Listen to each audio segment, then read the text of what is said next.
কৈলাস মানসরোবরের বিজ্ঞানের অগম্য এক মহাজাগতিক রহস্য। নমস্কার। কৈলাস পর্বত বা মাউন্ট কৈলাস ভৌগোলিকভাবে চীনে অবস্থিত। এটি হিমালয় পর্বতমালার উত্তর দিকে অবস্থিত তিব্বত মালভূমির উপরে অবস্থিত একটি পর্বতশৃঙ্গ সীমানা। এটি ভারত ও নেপাল সীমান্তের খুব কাছে অবস্থিত হলেও এর সম্পূর্ণ অংশই চীন ভূখণ্ডের অন্তর্গত। ভারতের উত্তরাখণ্ড রাজ্য থেকে লিপুলেখ পাস বা সিকিমের নাথুলা পাস হয়ে এখানে পৌঁছাতে হয়। ধার্মিক ও সাংস্কৃতিক গুরুত্ব: হিন্দু, বৌদ্ধ, জৈন এবং বন ধর্মের অনুসারীদের কাছে এটি একটি অত্যন্ত পবিত্র স্থান। হিমালয়ের দুর্গম চূড়ায় অবস্থিত মাউন্ট কৈলাস কেবল একটি পর্বত নয়, এটি পৃথিবীর আধ্যাত্মিক কেন্দ্রবিন্দু বা অ্যাক্সিস মুন্ডি। আজ আমরা এক রহস্যময় জগতের সন্ধান করব, যেখানে বিজ্ঞান হার মেনেছে এবং যেখানে সময় নিজে তার গতিপথ বদলে ফেলে। প্রথম হলো সময় ও বয়সের রহস্য। কৈলাস পর্বত প্রবেশ করলে আপনার মনে হবে আপনি সময়ের এক ভিন্ন চক্রে ঢুকে পড়েছেন। বিভিন্ন অভিযাত্রী এবং রাশিয়ার বৈজ্ঞানিক ডক্টর অর্নেস্ট মুলোদাশেভ এর তথ্য অনুযায়ী কৈলাস এলাকায় সময় অত্যন্ত দ্রুত চলে। যারা এখানে গেছেন তারা লক্ষ্য করেছেন যে মাত্র 12 ঘন্টায় নখ এবং চুল ততটা বেড়ে যায় যতটা সাধারণ জায়গায় 2 সপ্তাহে বাড়ে। কেন এখানে বার্ধক্য এত দ্রুত আসে তা আজও বিজ্ঞানের কাছে বড় প্রশ্ন। 2 নম্বর হলো আধুনিক প্রযুক্তির ব্যর্থতা এবং ইলেকট্রনিক্স ডিভাইসের ব্যর্থতা। কৈলাস পর্বতকে ঘিরে রয়েছে এক শক্তিশালী তড়িৎ চুম্বকীয় ক্ষেত্র, অর্থাৎ ইলেকট্রোম্যাগনেটিক ফিল্ড।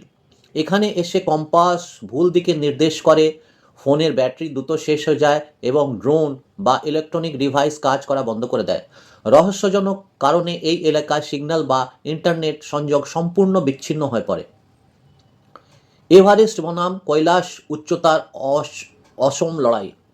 মাউন্ট এভারেস্টের উচ্চতা 29,032 ফুট এবং আজ পর্যন্ত প্রায় 11,000-এর বেশি মানুষ এই চূড়ায় উঠেছেন।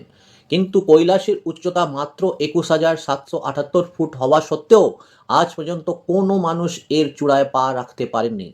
বলা হয়, যেই ওঠার চেষ্টা করেন তিনি পথ হারিয়ে ফেলেছেন অথবা প্রতিকূল আবহাওয়ার কারণে ফিরে আসতে বাধ্য হয়েছেন।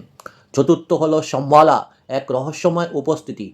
তিব্বতী পুরাণ এবং বৌদ্ধ ধর্মমতে কৈলাসের ভেতরে রয়েছে শম্বালা নামক এক অতি প্রাকৃত নগরী। ভক্তদের বিশ্বাস, কৈলাসের ভেতরে শিব, শ্রীকৃষ্ণ এবং হনুমানজি আজও সূক্ষ্ম শরীরে অবস্থান করছেন। অনেক সময় পর্বতের গায়ে ধ্যানমগ্ন যোগীর ছায়া দেখা যায়, যা ভক্তদের মনে ভক্তির উদ্রেক করে। ইয়েতি এবং রহস্যময়ের পায়ের ছাপ। হিমালয়ের এই অংশে প্রায় বিশাল আকৃতির পায়ের ছাপ বা ফুটপ্রিন্ট অফ ইয়েতি দেখা যায়। দাবি করা হয় এই দানবীয় তুষার মানব আজও হিমালয়ের এক অমীমাংসিত রহস্য। 6 নম্বর হলো হেলিকপ্টার এবং চীনের ব্যর্থ অভিযান। কৈলাস পর্বতের উপর দিয়ে কেন হেলিকপ্টার বা বিমান ওড়ে না? এখানকার প্রবল বায়ু প্রবাহ এবং রহস্যময় বাতাসের চাপের কারণে কোনো ইঞ্জিন স্থির থাকতে পারে না। চীন সরকারের কৈলাসের উপরে হেলিকপ্টার পাঠানোর চেষ্টা করে ব্যর্থ হয়েছে। তাদের যন্ত্রপাতি মাঝপথেই বিফল হয়ে গিয়েছিল। পৃথিবীর অক্ষ এবং সময়চক্র। বৈজ্ঞানিক এবং আধ্যাত্মিক মতে কৈলাস হলো অ্যাক্সিস মুন্ডি বা পৃথিবীর মেরুদণ্ড।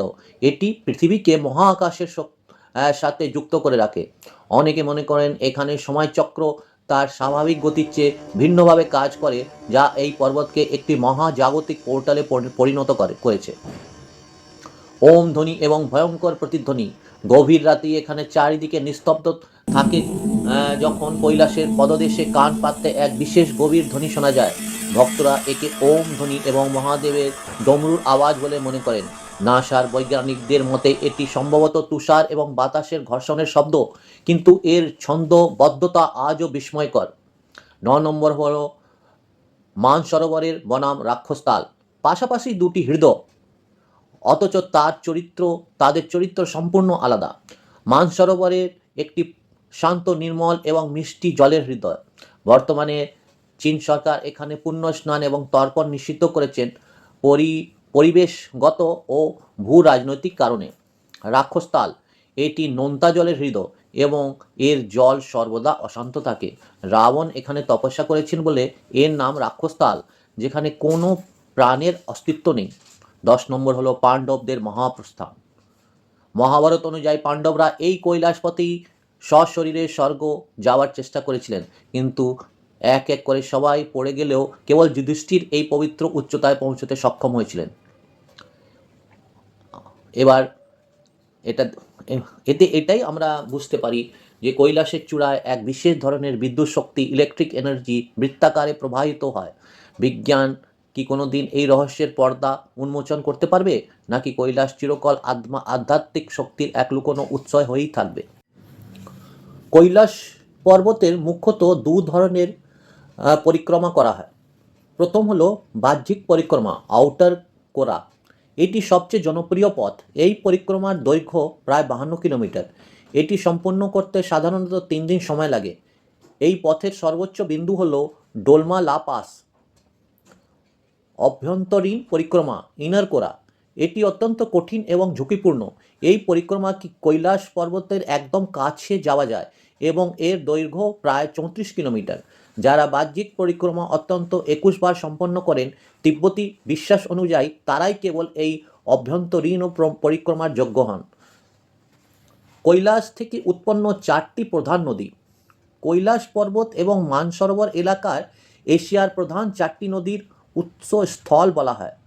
তিব্বতী বিশ্বাসে এই নদীগুলি 4টি পবিত্র প্রাণীর মুখ থেকে নির্গত হয়েছে বলে মনে করা হয়।